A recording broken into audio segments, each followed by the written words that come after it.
Živijo. Zadnje čase velikokrat dobivam vprašanje, če je meni hipnoza kul in kaj je sploh fora. No, tole jezero za mano je res kul in fora je v tem, da jaz sem se prej ves čas ukvarjal s tem jezerom. Kaj je s tem jezerom narobe? Zakaj se lih meni to dogaja? Zakaj se lih meni morajo dogajati take stvari in kaj sem jaz naredil narobe, da se vse to, kaj narobe s vsemi temi ljudmi okrog mene, s tem svetom. In pol, ko sem se začel ukvarjati s hipnozo, sem začel jaz razmišljati, kako lahko jaz drugače razmišljam, kako lahko s svojim jezikom, s svojimi mislimi spreminjam svojo podzavest, da se jaz v tem jezeru, jaz v tem okolju počutim dobro, da se imam fajn, da sem jaz v redu. In prva stvar, ki se je spremenila tukaj, je bilo predvsem spanje.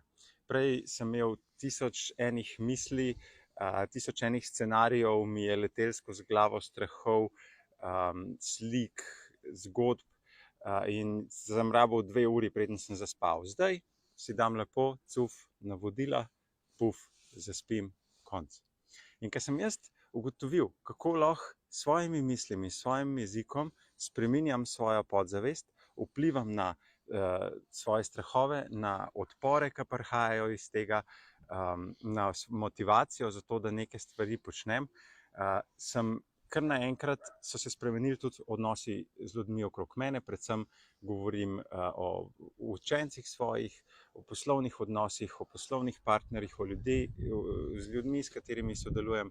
Skratka, ugotovil sem, da če jaz lahko se ukvarjam s svojimi strahovi, potem lahko tudi recimo učenci, ki pridejo k meni, pa nimam talenta, pa sem prevelik, pa sem premajhen, pa sem presuh, pa sem predebel, pa ne da se mi, nimam časa, itak je prepozen, a ima sploh smisel, saj itak mi ne bo uspel.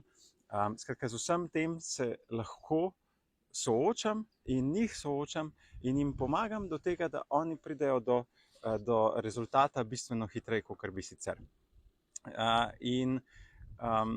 Če te zanima, kako bi ti lahko uporabil hipnozo, ali pa kaj ta hipnoza sploh je, klikni na link, poglej, kje bi ti lahko najdel neko korist zase pri zdravju, pri motivaciji za, ne vem, učenje, študij, rekreacijo, za novoletne zaobljube obdržati, za, ne vem, odnose, za poslovne priložnosti, tako da pač poglej, kje lahko ti najdeš en dober rezultat zase.